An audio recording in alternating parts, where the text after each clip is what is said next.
Hello student, यहाँ पे question है a rod is hinged at its centre O and free to rotate about a horizontal axis of rotation. 2 point charges plus Q and plus Q they are fixed at two ends of the rod. और एक uniform electric field E exist करती है इस reason में. ठीक है, space आपका gravity free है.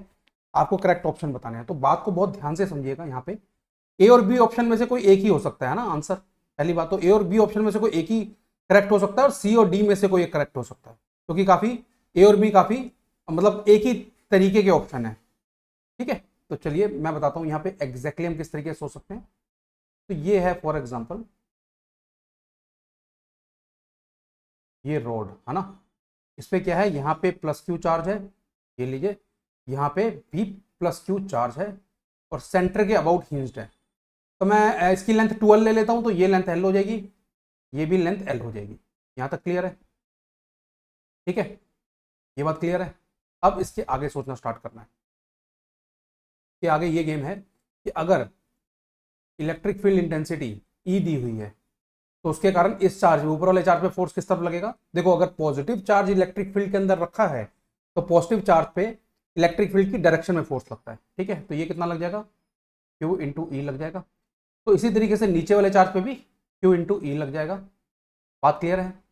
इनके अब ध्यान से समझो. ठीक है, अगर मैं ट्रांसलेशनल मोशन देखूं, यानी इस रॉड की पूरी मूवमेंट देखूं, तो ये राइट की तरफ मूव करनी चाहिए, बट ये करेगी नहीं क्योंकि सेंटर पॉइंट हिंज्ड है. तो जितना नेट फोर्स इस रोड पे इस तरफ लग रहा है, इस रोड पे इस तरफ कितना फोर्स लग रहा है, 2 times of Q into E. Total force इतना ही लग रहा है इस तरफ. तो हिंज जो है वो इस रोड पे यहाँ पे कुछ एक नॉर्मल फोर्स लगा देगी. ठीक है, और ये नॉर्मल फोर्स किसके बराबर होगा, 2 इंटू Q इंटू ई के ही. बात क्लियर है? तो इससे क्या होगा, ये रोड, हाँ, हिंज्ड पॉइंट कौन सा है, P लिख देता हूं उसको मैं. हिंज्ड पॉइंट के अबाउट ये रोटेट कर सकते हैं, वो पॉसिबिलिटी है, बट ये यहां से ट्रांसलेशन मोशन नहीं हो सकता इस रोड को. ऐसा नहीं कि रोड पूरी मूव कर जाए और इस लोकेशन पे आ जाए, कभी ये पॉसिबल नहीं है ना. जहां पे हिंज्ड है वहीं पे रहेगी. बात क्लियर है? जैसे हमारा जो अपना ये जो सीलिंग फैन होता है ना, वो भी रोटेट करता है बट उसका ट्रांसलेशन मोशन कुछ नहीं होता. तो ये भी वैसा ही केस आप ले सकते हो. ठीक है, तो net force from the hinge on the rod is leftward. ये बात बिल्कुल क्लियर है. कैपिटल एन की आप डायरेक्शन देखो डायग्राम में, लेफ्ट की तरफ लग रहा है फोर्स. बिल्कुल ठीक. अब सी और डी में से आपको ये चेक करना है कि रोड पे जो इक्विलिब्रियम है वो स्टेबल होगा या न्यूट्रल होगा.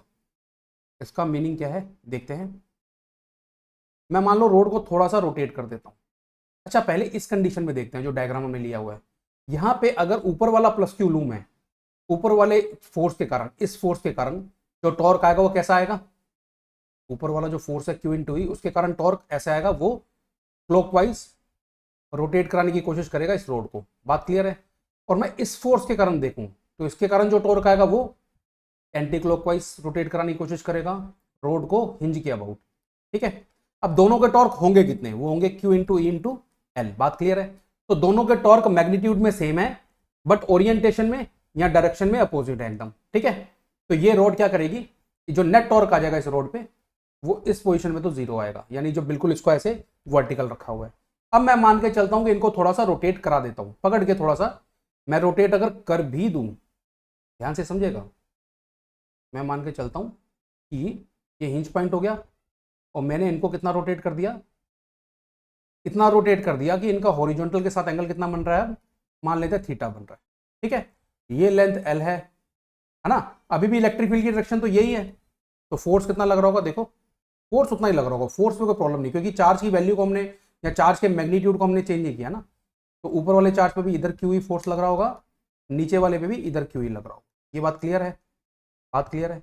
अब ध्यान से देखो, अब जो टॉर्क होगा, टॉर्क का मैग्नीट्यूड तो चेंज हो जाएगा. कैसे? क्योंकि जो line of action of force है उसको आप देखो, आप क्या करोगे यहाँ पे, टॉर्क कैसे निकलेगा मैं आपको बताता हूँ. हिंज पॉइंट P ले लिया मैंने. अब ऊपर वाले के कारण जो टॉर्क लोगे तो आपको ये परपेंडिकुलर डिस्टेंस निकालना पड़ेगा, और ये क्या होगा, ये होगा L sin थीटा. उसी तरीके से नीचे वाला जो फोर्स है उसका लाइन ऑफ एक्शन बनाता हूं मैं, इसके अलोंग ऐसे लगेगा वो, है ना. उसका भी जब आप परपेंडिकुलर डिस्टेंस P से निकालोगे तो वो भी L sin थीटा आ रहा है. ये बात क्लियर है? तो दोनों का जो टॉर्क है, चाहे ऊपर वाला फोर्स लो या नीचे वाला फोर्स लो, दोनों के केस में टॉर्क कितना आ रहा है, Q into E into L sine theta आ रहा है इस बार. ये बात तो चलो ठीक है. और दोनों का टॉर्क जो इस बार भी आएगा वो डायरेक्शन में उल्टा आएगा, है ना. देखो ऊपर वाला कैसे, ऊपर वाला जो फोर्स क्यू ई है वो इसको ऐसे टॉर्क लगाएगा कि ये क्लॉकवाइज रोटेट करे. और नीचे वाला जो टॉर्क आएगा, नीचे वाला जो फोर्स है उसके कारण जो टॉर्क आएगा वो इसको एंटी क्लॉकवाइज रोटेट करने की कोशिश करेगा। दोनों का मैग्नीट्यूड सेम है, दोनों कैंसिल आउट हो जाएंगे।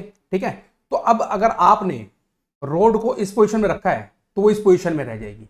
इसको हम क्या बोलते हैं? Neutral equilibrium. अब आप बोलोगे सर स्टेबल इक्विलिब्रियम क्या होता है? स्टेबल का मतलब ये होता है कि जैसे ही मैंने इस रोड को यहां पे कितना एंगल रोटेट करा, थीटा एंगल, बात क्लियर है, और जैसे ही मैं यहां पे छोड़ दूं इसको तो ये रोड वापस अपनी वर्टिकल पोजीशन में आ जाए। बट ऐसा होगा नहीं, ऐसा होगा नहीं। इस रोड को आप किसी भी पोजीशन में रख लो, देखो आप इस रोड को ऐसे रखोगे तो ऐसे इक्विलिब्रियम में रहेगी, इसको आप हल्का सा रोटेट कर दोगे तो भी इक्विलिब्रियम में रहेगी, क्योंकि हर बार जो टॉर्क लग रहे होंगे उनका मैग्नीट्यूड इक्वल होगा और उनकी जो ओरिएंटेशन है या डायरेक्शन है वो अपोजिट होगी, तो वो कैंसिल आउट हो जाएंगे। इस केस में भी ये इक्विलिब्रियम में रहेगी बॉडी, है ना।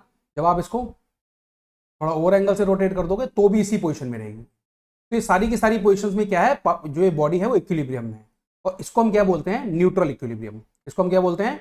Neutral equilibrium.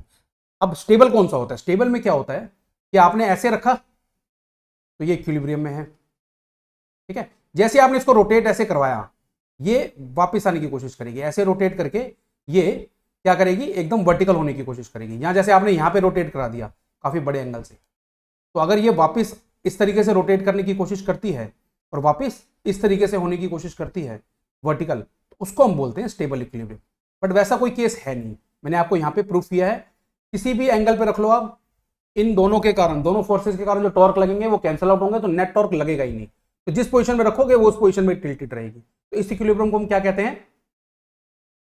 इस तरीके के इक्विलिब्रियम को हम क्या कहते हैं? Neutral equilibrium. तो option number B and option number C ये दोनों करेक्ट हैं आपके। तो उम्मीद है आपको ये कॉन्सेप्ट एकदम समझ आया कि यहाँ पे क्वेश्चन में क्या कहा जा रहा है, क्या पूछा जा रहा है। ठीक है, तो I hope I have answered your question. Thank you very much.